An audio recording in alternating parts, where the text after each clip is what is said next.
Dahlia Wasfi, is an internationally known speaker and activist, born in the United States to an American Jewish mother and an Iraqi Muslim father. She lived in Iraq as a child, returning to the U.S. at age 5. After graduating from Swarthmore College with a BA in biology in 1993, she earned her medical degree from the University of Pennsylvania in 1997. Dr. Wasfi has made 2 trips to Iraq to visit her extended family since the 2003 shock and awe invasion, including a 3-month stay in Basra in the spring of 2006.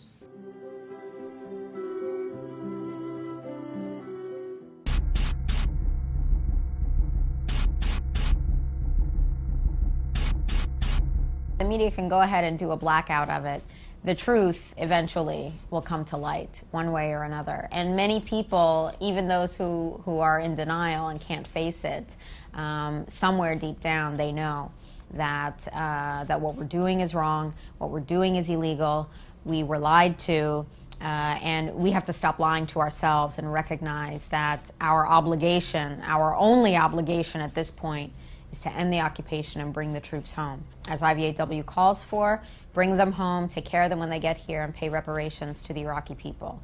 But the first and foremost step is ending the occupation, bringing the troops out of harm's way, getting them away from the Iraqi people who inevitably pay the highest price for continued occupation. Oded Yanon is the Israeli scholar who put forth the paper, A Strategy for Israel in the 1980s. And in that paper, it's a plan that's outlined to basically divide up the Arab world, and Iran too, I believe, into smaller states with the idea that smaller states are weaker states and therefore easier to dominate and control. The goal is divide and conquer. If people are pitted against each other and fighting each other, then they are basically, their attention is diverted, and it's easier for the empire power to take the resources and subjugate the people, and then you have colonialism. So in this paper, there's basically, it was a right-wing proposal, but nevertheless, you see it's coming to pass today with the proposal to divide Iraq into three parts, which is not what Iraqis want. Iraqis, the majority of Iraqis want the occupation to end. They want the restoration of Iraq. A clean break, a new strategy for securing the realm, came afterwards, but also in the spirit of A Strategy for Israel in the 1980s by Oded Yanon. That paper was written, A Clean Break was written by Richard Pearl, Douglas Feith, and David Wormser.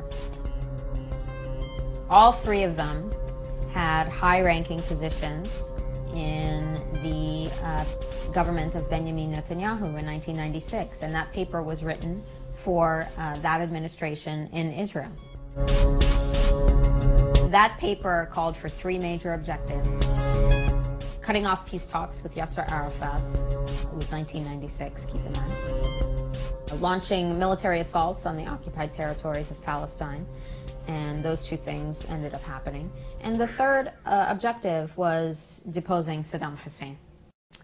So, 2002, Richard Pearl, Douglas Feith, and David Wormser are now all high-ranking members of the Bush administration. Richard Pearl, head of the Defense Policy Board, which is an advisory group to the Pentagon. A third of its members had ties to companies that got billions of dollars of contracts when we decided to go to war. So again, conflict of interest. But he was involved, and he was a big cheerleader for attacking Iraq. A high-ranking member of the U.S. administration that was formerly a high-ranking member of the Likud administration. So Americans need to have that information and then ask themselves, where does their loyalty lie?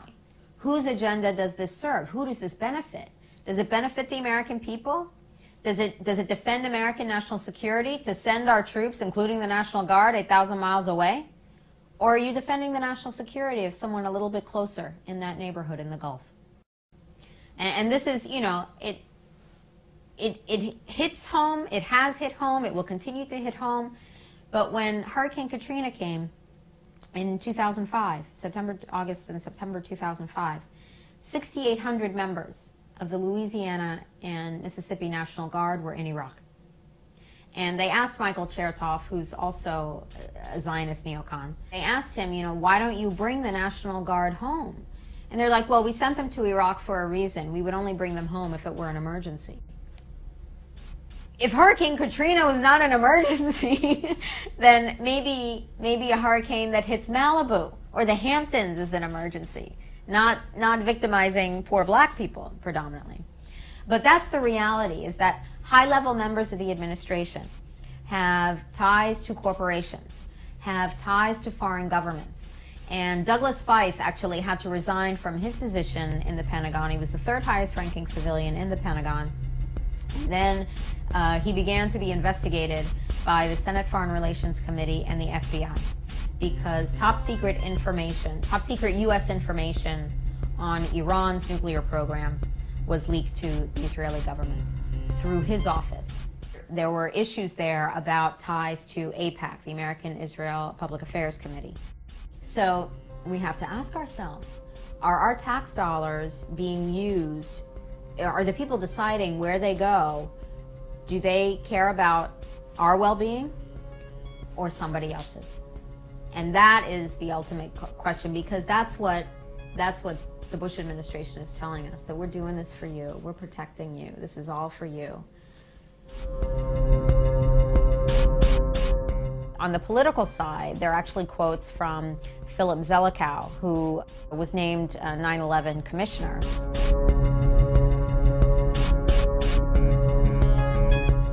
He's one of the neoconservative Zionists who is in the Bush administration's cabal at the time of the invasion. And he's speaking at University of Virginia in September of 2002. He said, why would Iraq make nuclear weapons and attack us with nuclear weapons? I'll tell you what the real reason is. It's to protect Israel. But this is not a good sell to the American people.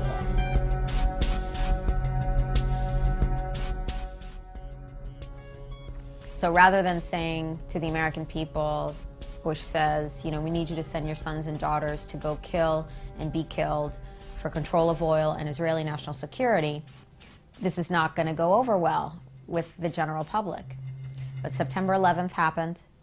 We were made to be afraid. The whole country was in a state of shock. We were lied to and said Saddam Hussein did it. We were lied to and told that he had nuclear weapons and would strike us in 45 minutes. And with that pressure, there was still a lot of hesitation and, of course, worldwide demonstrations against the invasion. Americans need to have that information and then ask themselves, where does their loyalty lie? Whose agenda does this serve? Who does this benefit? Does it benefit the American people? Does it defend American national security to send our troops, including the National Guard, 8,000 miles away? Or are you defending the national security of someone a little bit closer in that neighborhood in the Gulf?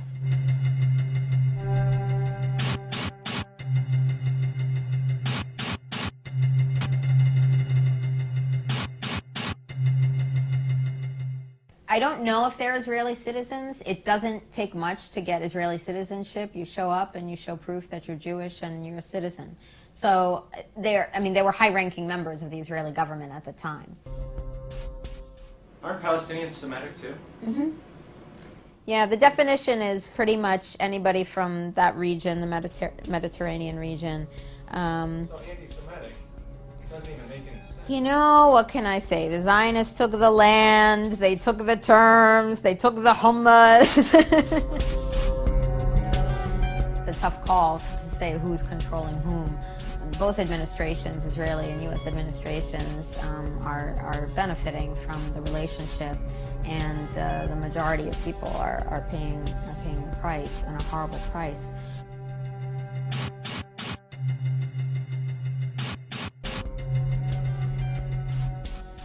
An American Jewish mother and an Iraqi Muslim father